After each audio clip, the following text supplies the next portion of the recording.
Thanks for joining us in the Trenches with Dave Lapham, brought to you by First Star Logistics. It's the week before the NFL draft. So who better to talk to than our very own Solomon Wilcots, former Cincinnati Bengal, knows his stuff now. He is a national broadcaster, analyst extraordinaire, and we dive into the draft in a very deep fashion with Solomon Wilcots, talking about the offensive tackles. We're talking about the nose tackles. We're talking about the cornerbacks. We're talking about wide receivers. We're talking about a little bit of everything and what the Bengals should do with maybe some of the personnel that they already have, under contract for the 2024 season. So Solomon Wilcots is always a plethora of knowledge, and this one is no exception.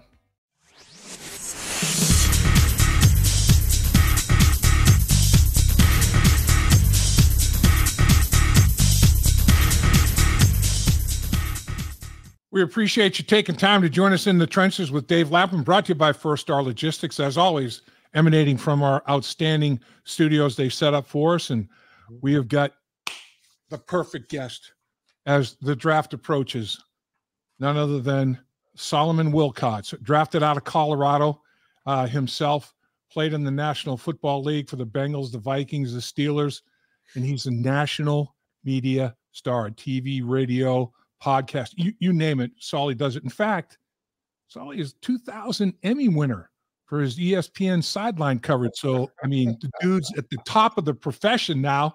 No question about it. Solly, appreciate your time, my man. Yeah, that's called being in the right place at the right time. You know, you're working with the great Fred Gaudelli. You know, Chris Collinsworth knows a lot about that guy. And I knew it when I was teamed with him as my producer for Sunday Night Football. This guy's special. You know, he tells the story of our game, in a way that most producers can't. He understands the game at a very high level, and he allows the athlete and the coach to really tell their version of the game. Most of these broadcast crews, as you know, Dave, they tell their own story, but they use you to tell. Fred Gaudelli says, no, what are you seeing? You're the former player. Right. Tell us what you're seeing, Saul. And then don't be afraid to say it. Oh, man, and it was the best place to start at the national level because I had worked here locally. But after I worked with a guy like him, there was no turning back, if you know what I'm saying. So, as we both know, there's nothing worse than a producer or director in your ear saying, like, ridiculous stuff. It's like what they're saying, what they're wanting you to talk about has no bearing on what happened. It's like, dude, get out of my ear, man. We're in the truck. I'm in the booth. He's down in the truck, but he's in my ear. I'm like, do you want to call up here and call the game? Because I can stay home. I can stay home and let you call the game. Or how about let me produce and get in your ear while you're trying to collect your thoughts? I said, and then you have the postmortems that I would say, guys, you have to allow us to tell our story of how we see the game. If either we're going to be trusted with that or not, but I can't speak for someone else and how they see the game. I only can tell you how I see it. So that's a constant battle in the broadcast business, but you've been there, done that. You know what it's all about. I'm telling you, when you do get a producer or director, look, I'm listening to you and I'm following you. I'm going to get pictures for what you're talking about. It's not going to be the other way around. I'm going to find pictures for what you're talking about. You're going to be leading me. Okay. This is great. Okay, good. Let's go. Let's roll. Tom Brady's going to be calling games this year. I can't wait. Because I love Tom. I've met with him in so many production meetings. I think he's got to be able to say how he sees the game. That's what fans want to. They don't care what some guy in a truck who never played. They care about what Tom Brady thinks about the moment. And I think that's going to be very refreshing. I agree 100,000%. Well, like we said, Solly, the draft is rapidly approaching here. The Cincinnati Bengals will be on the clock with that 18th pick. I mean, there's so many ways it can go. Yeah. I don't know. In my opinion, I see 4 position groups that are going to be addressed at some point in time: offensive tackle, nose tackle, corner, and wide receiver. Not sure about the order, but I see those 4 position groups are going to be addressed at some point in time. I mean, how do you see, and it's almost impossible to project you know, what's going to happen at 18. But what do you think? What do you think the Bengals are looking at possibly at 18? So, okay, you nailed it. Because they did a really good job in free agency, I thought Duke Tobin and you know, Mike Brown, Katie and Troy, I thought they just were really good during the free agency phase of addressing all of their needs. Not some of them, not most of them, literally all of them, right? Yep. And to be able to outbid the Dallas Cowboys for Zach Moss, that tells you Bengals are, I mean, they're operating very well. They outbid, I was told, the New Orleans Saints also, you know, for the really good interior defensive lineman in Sheldon Rankin. So now you're sitting there at 18, the quarterbacks are going to get pushed up. The top 3 wide receivers, maybe even top 4 wide receivers, I think will get pushed up beyond 18. So, but there's so many good offensive linemen that one, it depends on what they want, what they like. You and I both know they run a certain specific system that not every offensive lineman is good for the Bengals. Not every offensive lineman is good for one team. Might be good for one, not the other. Yep. So they'll have to see what's there. I think the tight end, Brock Bowers, is there as one that they gotta take a look at. Yep. And because anytime you can produce touchdowns, particularly at that position, which I think as we move into the future, we're going to find that a wide receiver is, I mean, a good tight end of his caliber can produce like a wide receiver too. Yep. But the price is going to be much less if you're talking about managing your cap. I think that's a smart way to do it, but yet you're not being cheap about it. You're still trying to hit this. Like, look at Travis Kelce. He produces like he's a wide receiver too. In fact, he produces better than most teams WR2. Yep. But if you had to use the franchise tag on him, you know what he's not going to get 21 million a year. He's going to get 15 million a year. So that's why you have to start thinking about it that way. I do think there's going to be a good pass rusher at the edge position. That'll be precarious because I think we already have 3 or 4 really good ones now. Yep. But on the interior, they may get one of the best interior defensive linemen in this year's draft at 18, and they may get one of the best cornerbacks on the board. And that's where I think as the board falls to them, I think that's where the value, and it's not just about value because you got to get players who are going to help you win games. And I think they're going to get one of the best cornerbacks on the board at 18, one of the best interior defensive linemen on the board at 18. And normally you would not get them at that spot. I agree, Solly. And it's going to be interesting because, you know, the run on tackles, when will that happen? And if it's the 5th best tackle as opposed to the number 1 or number 2 interior defensive tackle, man, you have all those tackles rated ahead of, you know, those 2, you know, if you're going to stay right by your big board. But then if it's close, I mean, at that point in time, my mind says, all right, it's a flip of the coin. Go with the biggest need. Where's the biggest need? Okay. You know, let that be the tiebreaker. If it's, I'm not saying that if one guy is number, you know, 13 on your board and another guy's number 21 on your board, that's clear cut. If you got, you know, 13 and 16, you know, it's like now go by, you know, what you think your biggest need might be. I mean, but it's a great year for offensive tackles. I mean, you look at this. I've kind of compiled a little bit the numbers of guys potentially by position. The wide receiver position is going to be probably at least a half a dozen in the first round. It's going to be like 40 guys taken in the draft at the wide receiver potentially. It's going to be 26 or more offensive tackles taken. Could be as many as, you know, 6 or 7 in the first round. And then you got to go down to the 4th round where there's maybe another half a dozen. Then in the 7th round, another half a dozen. It's not every round, but so you got to kind of make a determination as to when, you know, the ebb and flow of when the runs on players are going to happen. Then, as you said, in the secondary, 41 corners are going to get drafted. There's going to be a half a dozen corners in the first round, every more in the second round. You know, maybe another half a dozen in the 4th round. Every single round, there's more than a handful of corners projected to be taken. So, like you're saying, cornerback, it's a throwing league, right? Bunch of quarterbacks are going to be taken high, potentially 40 receivers and 40 cover guys. It's a throwing league. It makes sense. So I would look at it like this, and this is where you get very granular. The art of drafting players, for one, is very tough. It's very, you could know what players you want, but knowing where to take them, right? Like, why would you take a guy that you really, really like in the second round? Yep. If you can get him in the seventh round. Yep. I would just say, err on the side of make sure you get your guy. Now, but you better be right on that guy. You better be right that he can play. And then I think the laws of supply and demand have to come into the way that you think. In other words, you mentioned it. High demand for covered corners in our league, but also a very high supply. What does that tell you? Don't have to necessarily take, if the one you truly want that you think is special, say Quinion Mitchell at Toledo, right? Say he's the guy that you think is just special, but you also know that he may be gone by the time you get to 18. Yep.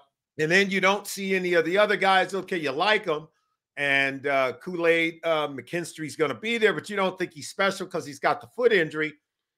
The law of supply and demand said there's going to be some other guys who are fairly close to his talent and ability that you can get later.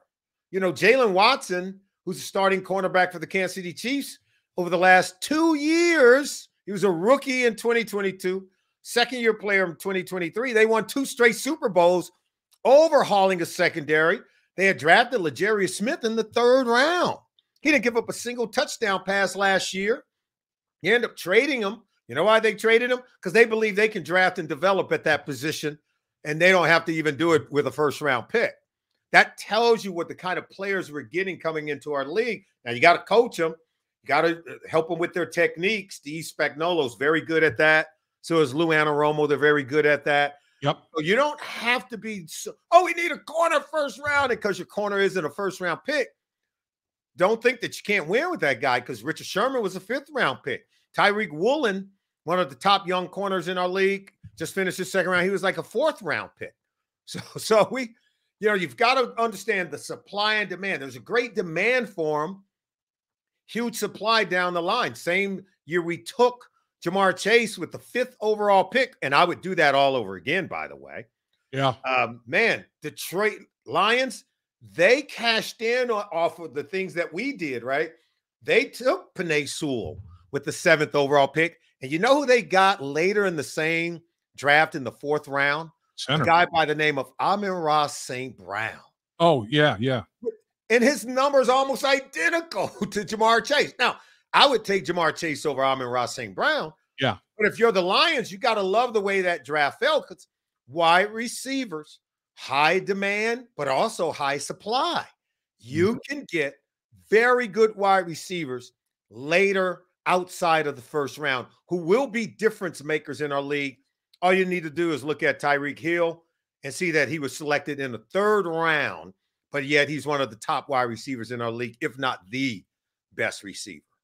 And honestly, you bring up Detroit, 3 first-round draft picks in that offensive line. To me, it's like, all right, and that offensive line's doing it, man. They're getting it done.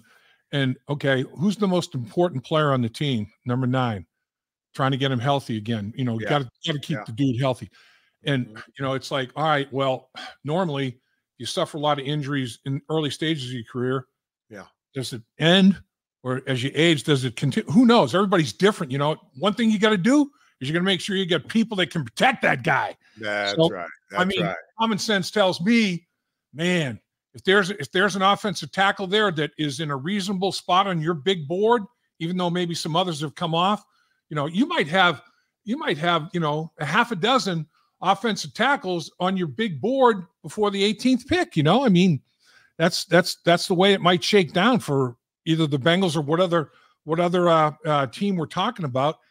I don't think you can go wrong taking the tackle if he's there, if you really like him and help him protect Joe Burrow, because there's always that injury factor. Number 1, he could sit for a little while. You've got an offensive line that's pretty decent, 5 starters, but you need support. You need backup help. And if you, like you say, draft them and develop them, Frank Pollock's highly regarded. I don't know. To me, it makes some sense. Man, we've done great at identifying offensive linemen in free agency. We have not been as good as identifying young offensive linemen in the draft. Good point. We've drafted 2 offensive linemen over the last 32 years who've made Pro Bowls. And Willie Anderson was a first-round pick, as you well know, I think, in 96. Yep. And then I think in 2006, right about there, we took a guy by the name of Andrew Whitworth, who made the Pro Bowl. Second rounder. We have in the second round.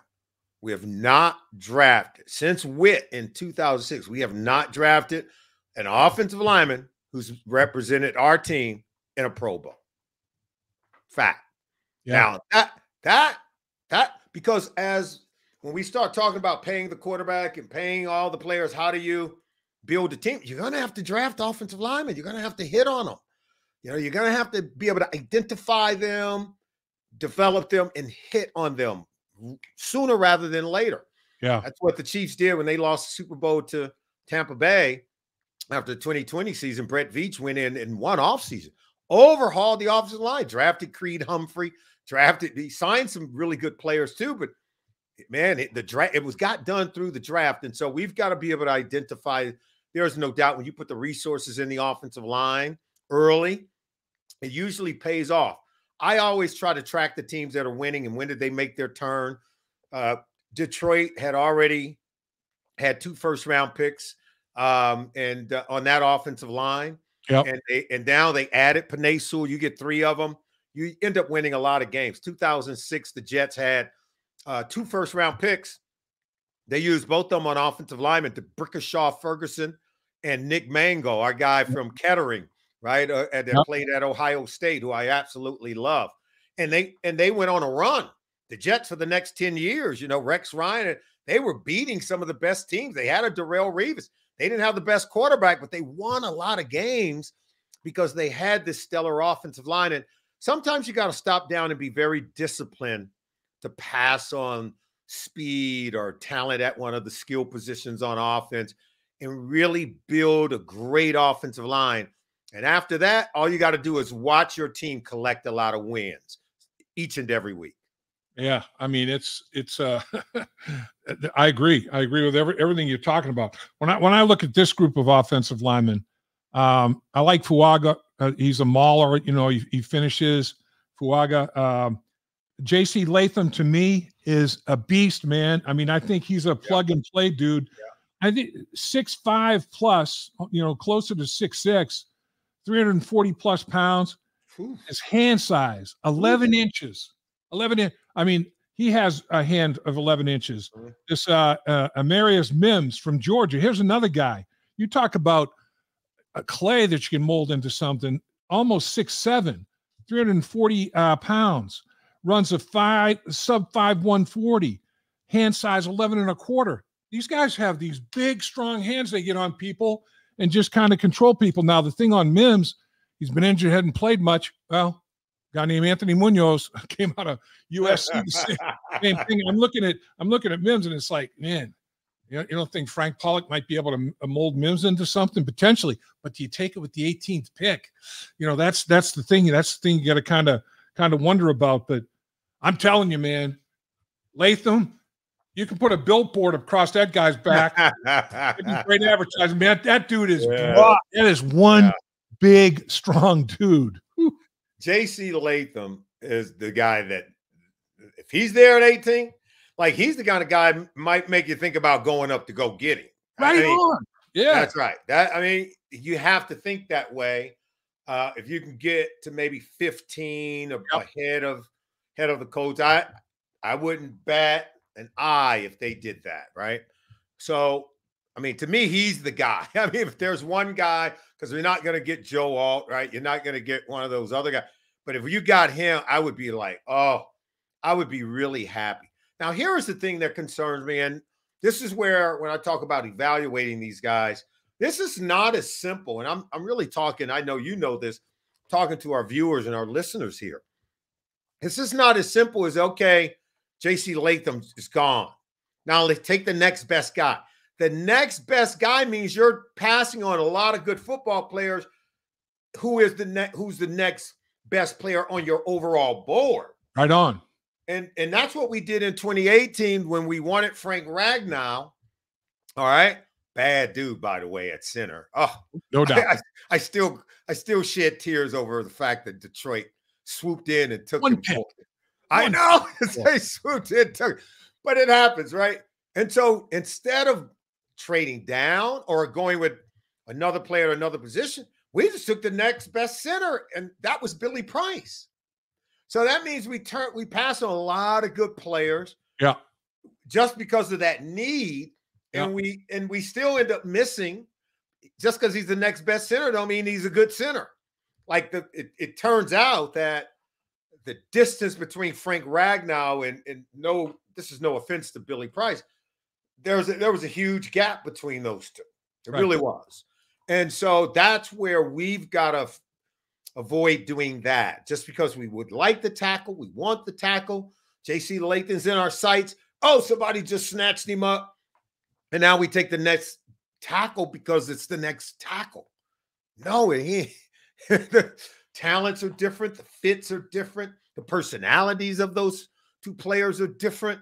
Who fits in with our group, different. Who can handle, Coach Pollock, different. There's going to be, you know what I'm saying? So at that point, I think that's where wisdom has to prevail, And as they say, we got some smart people and intelligent people. We're all smart people. Intelligence is not synonymous with wisdom, right? They're not the same thing. Wisdom is applied knowledge. It's taking that knowledge and applying it. And man, we've got to be able to do that because I think with all the quarterbacks being pushed up, we got our quarterback. All the receivers, we really have our receivers. Yeah, we're going to get one somewhere along the line. Right.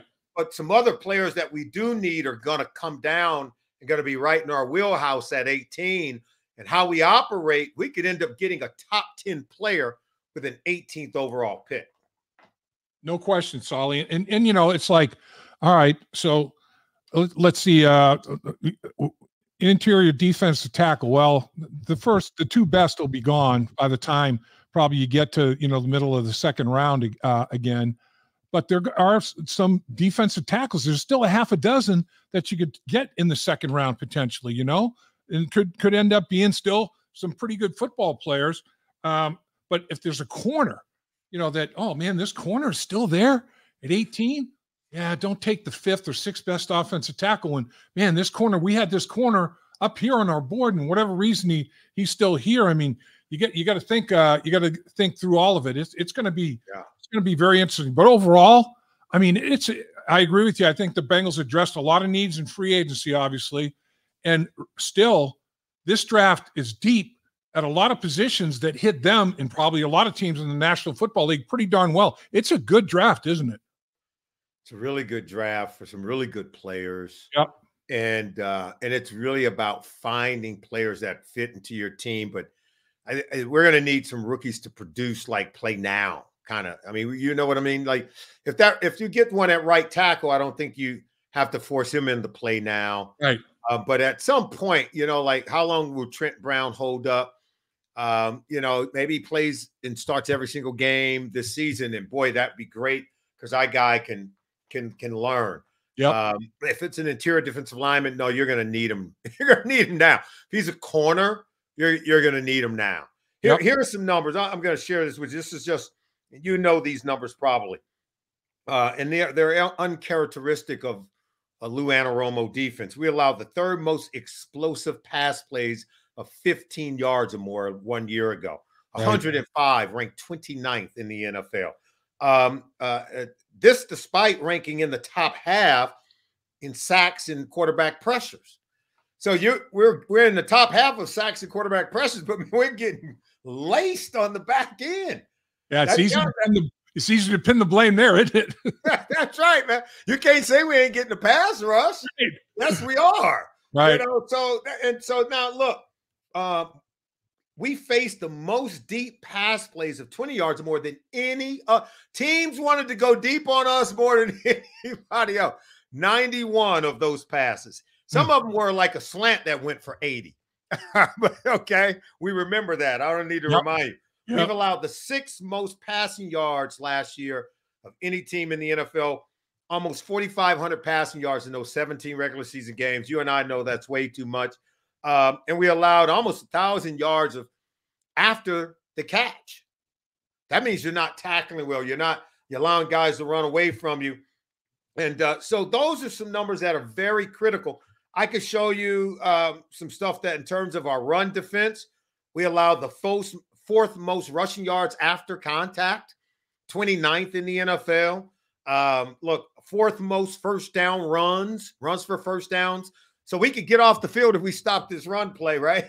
Yeah. No, they're able to convert. We were 29th in that category. These are the things that coaches and they look at the end of the year to say, where were we deficient? Yep. And they say, okay, we got to get better there. And and if you can fill that spot with a veteran in free agency, but that veteran is say close to 30 years old or older, now you got to draft there too, because you've got to have some depth because you don't know if that guy's going to hold up. Sure. As good as DJ Reader was, there was 2 years, that he got injured, but he was a bad dude when he was out there. Oh, yeah. But you get 30 and older, you need to have a younger guy in there too to pair with him. We were fortunate to have BJ Hill to kind of man the interior part of our defensive line. But those are the areas you just heard the data points. Those are the areas defensively where we have to get better. We cannot give up big pass plays and coverage. And then we got to be better at the point of attack in defending the run. So final question, Solly, and I appreciate you carving all the time you do because I know you are a busy dude, and we love you, man. Dax Hill, he was like basically swarmed upon in the locker room day one of workouts that players can go down and officially work out with the team. It's phase one, prior to the OTAs and all that. Mm-hmm. And every media member basically was at Dax Hill's locker asking him, "What's up? What's going to happen?" And he said he's just going to do it, take care of business. He doesn't know exactly how it's going to unfold, but he's going to do the best job he can. And I mean, what can you say? The eye you played in the back end. Mm-hmm. Where do you think is the best fit for Dax Hill? Do you think he could slide the corner? Do you think he'd play in the slot? Is he a safety? He's shown he's got versatility.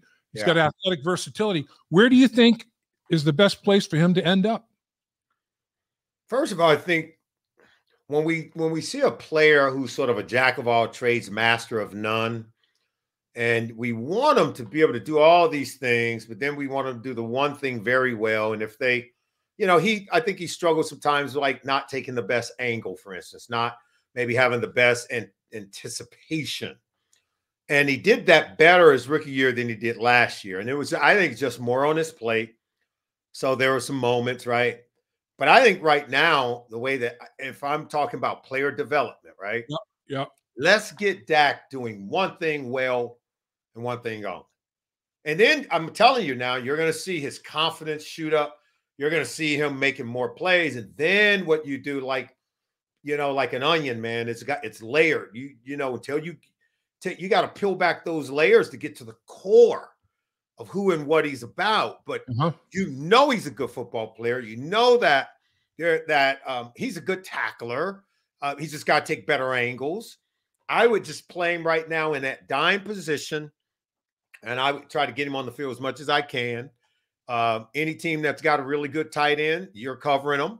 Mm-hmm. He's your guy. So I want you working with the cornerbacks in man-to-man coverage doing one-on-one drills. All the other team drills, you're going to be like my Will backer when we go to a dime sort of defense. When we have 6 defensive backs, so we have 5, obviously we know is Mike Hilton in the nickel.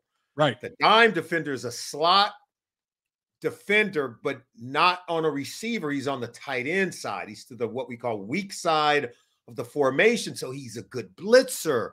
He can do all those things at a very high level. Yeah. And I think what you're going to see is him making more plays. And then when he starts to do that while I'm grooming him to work on his coverage skill against wide receivers. If you can cover a wide receiver, dude, you could cover Travis Kelce, you can cover Kittle, you can cover Darren Waller, you can cover all the great tight ends. I want you working against wide receivers every single day. Press man-to-man coverage, because when it's time to cover those guys, I want to know that you can shut down the best tight ends. That's where his value is going to grow in our league. And then, to me, if something were to happen to Geno Stone or, say, Vonn Bell, because there's no doubt those two guys I think are our starters, I wouldn't hesitate to put him back in there. But that day's coming, right? That moment is not what you want. You don't want those guys to get hurt. But it's like what Dick LeBeau said, you're going to be playing. Yeah. You're too good not for us not to play you.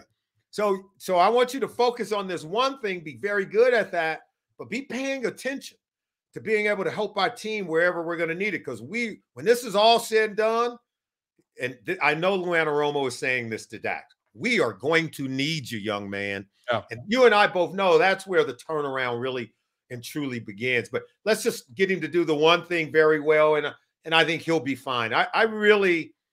I trust that this is going to be a significant year for him, pointed in a positive direction.